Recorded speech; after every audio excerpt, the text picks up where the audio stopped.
Meu nome é Mariana, eu sou do Centro Espírita Francisco de Assis, da cidade de Bueno Brandão, faço parte da regional de Santa Rita de Sapucaí. Hoje eu vou estar apresentando para vocês a apresentação de Jesus no templo. Essa passagem está no Evangelho de Lucas, no capítulo 2, versículos de 21 a 24.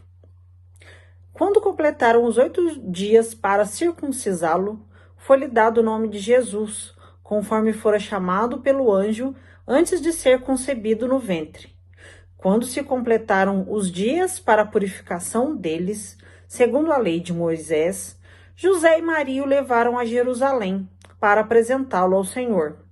Como está escrito na lei do Senhor, todo primogênito do sexo masculino será consagrado ao Senhor. E para oferecer um sacrifício, de acordo com o que diz a lei do Senhor, 2 pombinhas ou 2 rolinhos. Essa é uma passagem que tem muito simbolismo judaico e trata muito das tradições do povo judeu. Quando se diz o primogênito, também os judeus eles costumam falar que é o filho que abre o útero. Então, quando esse primogênito ele é um homem, a tradição era que ele fosse circuncidado ainda bebê, né, nos primeiros dias de vida. A circuncisão do primogênito era um sinal de aliança entre a família e Deus. Era feito mesmo que caísse no Shabá, ou seja, se o 8º dia, né, o dia da circuncisão fosse o Shabá, que é um dia em que os judeus eles não fazem nenhuma atividade, porque eles se dedicam exclusivamente às orações, mas no caso da circuncisão, eles fariam mesmo no Shabá.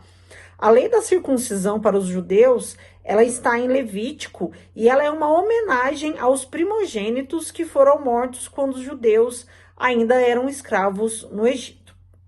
Além disso, no início da passagem, onde é dito, conforme fora chamado pelo anjo, antes de ser concebido no ventre, essa parte está remetendo à visita que Maria teve do anjo Gabriel, né, quando ela ainda estava grávida do Mestre Jesus.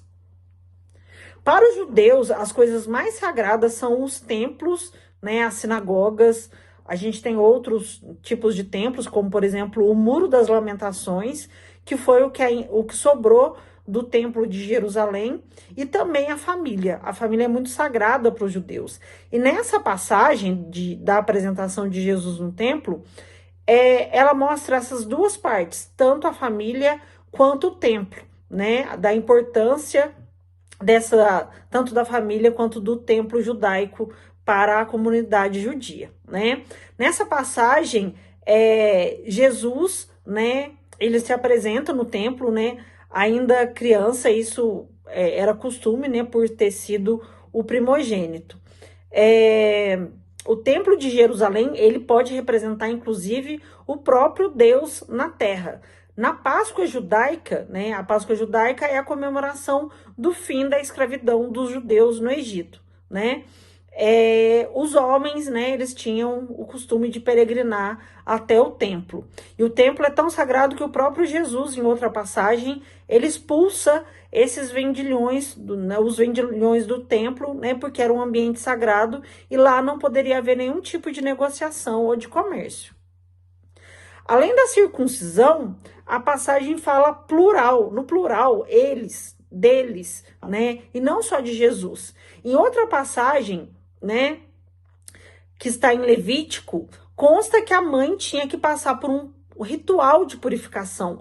Para os judeus, a mulher, né, após o parto, ela tem que se purificar, né? O parto deixava a mulher impura e não o ato sexual, né, que concebeu a criança, conforme prega outras religiões. E na última parte da passagem temos a oferenda das 2 rolinhas ou os 2 pombinhos, como era a tradição dos judeus. O costume maior era de se fazer a oferenda de um cordeiro, né? Só que para as famílias, né, que não tinham condição de oferecer um cordeiro, elas ofereciam animais menores. Então, a gente percebe, né, que a família de Jesus não tinha condição de oferecer o cordeiro e por isso, né, ofereceu, né, pássaros menores e consequentemente mais baratos. E um fato curioso em relação às oferendas é que tanto o cordeiro quanto outros animais que viessem a ser oferecidos, eles ficavam com as famílias durante 7 dias. Então, durante esses 7 dias, a família ia cuidar e alimentar, e isso ia fazer um vínculo de afeto entre a família e esses animais. Então, quando eles eram dados em oferenda, o sofrimento era muito maior, né? E era exatamente para isso, que fosse realmente um sacrifício, né? E não apenas uma doação. Que Jesus possa adentrar ao templo de nossos corações e que ele nos abençoe sempre.